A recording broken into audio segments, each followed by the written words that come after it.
Assalamualaikum warahmatullahi wabarakatuh. Teman-teman, langsung saja di tangan saya ada sebuah buku yang sangat menarik sekali, yakni Bicara Itu Ada Seninya, Rahasia Komunikasi yang Efektif, ditulis oleh Oh Soo-hyang, dosen dan pakar komunikasi terkenal di Korea Selatan. Kita baca sedikit sampul belakang buku ini.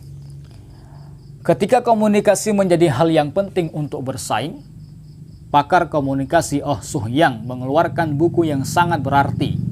Selain berisi tentang pengalaman pengembangan diri, buku ini juga membahas tentang teknik komunikasi, persuasi, dan negosiasi. Lalu bagaimana cara berbicara yang baik?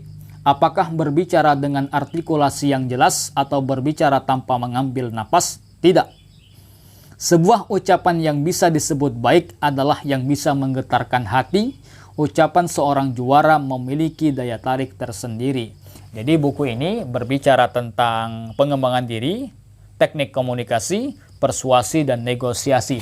Tentunya di video ini saya tidak bisa membahas keseluruhan isi buku. Maka saya hanya akan mencoba berbicara tentang teknik menghilangkan rasa gugup yang dibahas di halaman 23. Dibahas di halaman 23, ada 4 tips dan saya pikir 4 tips ini adalah tips yang luar biasa, tips yang jitu andaikan benar-benar kita praktekkan. Baik, langsung saja saya baca sedikit.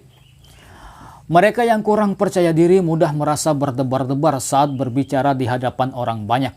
Mari kita ketahui beberapa tips untuk menghilangkan rasa gugup. Ada 4 hal yang menjadikan kita memiliki keberanian untuk berbicara dengan mantap. 1. Membuat karikatur pendengar. Mari berpikir bahwa audiens bukanlah orang yang akan menilai kita, melainkan orang yang akan mendengarkan cerita kita dengan gembira. Maka tips yang pertama menurut buku ini agar rasa gugup itu hilang adalah berpikir bahwa audiens bukanlah orang yang akan menghakimi kita. Bukanlah orang yang akan mencari kesalahan-kesalahan kita. Bukan orang yang akan menilai kekurangan kita. Tetapi adalah orang yang tertarik dengan cerita-cerita kita. Orang yang tertarik dengan materi-materi kita. Orang yang tertarik dengan opini dan pendapat kita.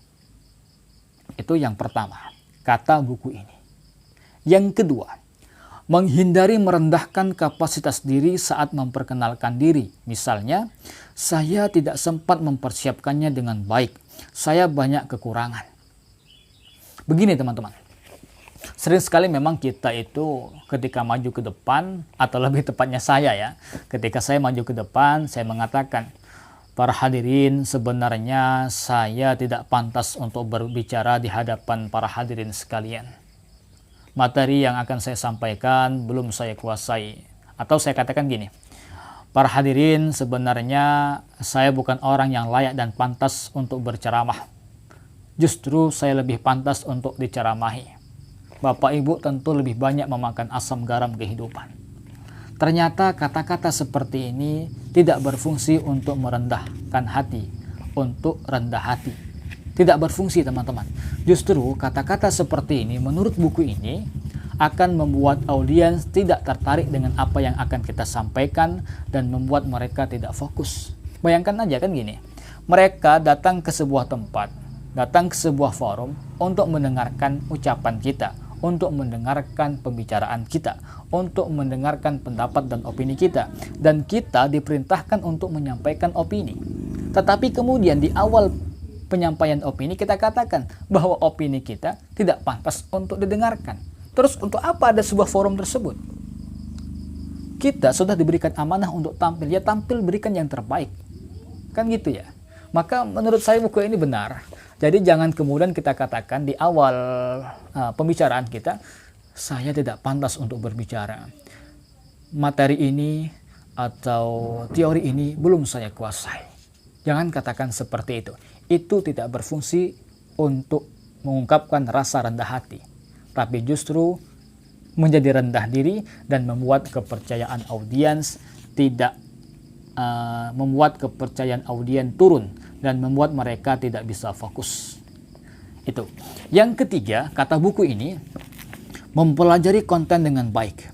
Jika kita lebih banyak tahu daripada audiens, mereka akan berhenti menilai dan mulai memasang telinga.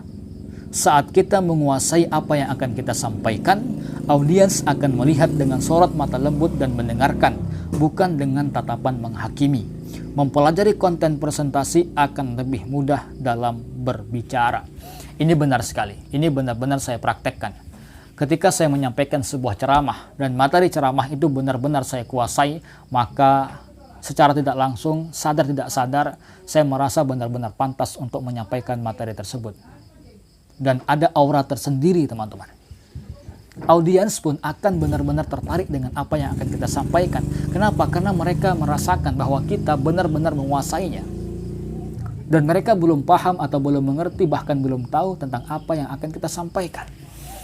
Maka jika teman-teman ingin menghilangkan rasa gugup, rasa gemetar, rasa tidak percaya diri, salah satu kunci utamanya adalah menguasai materi. Yakinkan bahwa teman-teman pantas dan layak untuk berbicara tentang materi tersebut dengan membaca banyak buku, membaca banyak artikel, koran, majalah, mendengarkan video, podcast, dan lain sebagainya. Yang keempat, mengucapkan mantra dengan penuh keyakinan. Aku yang terbaik.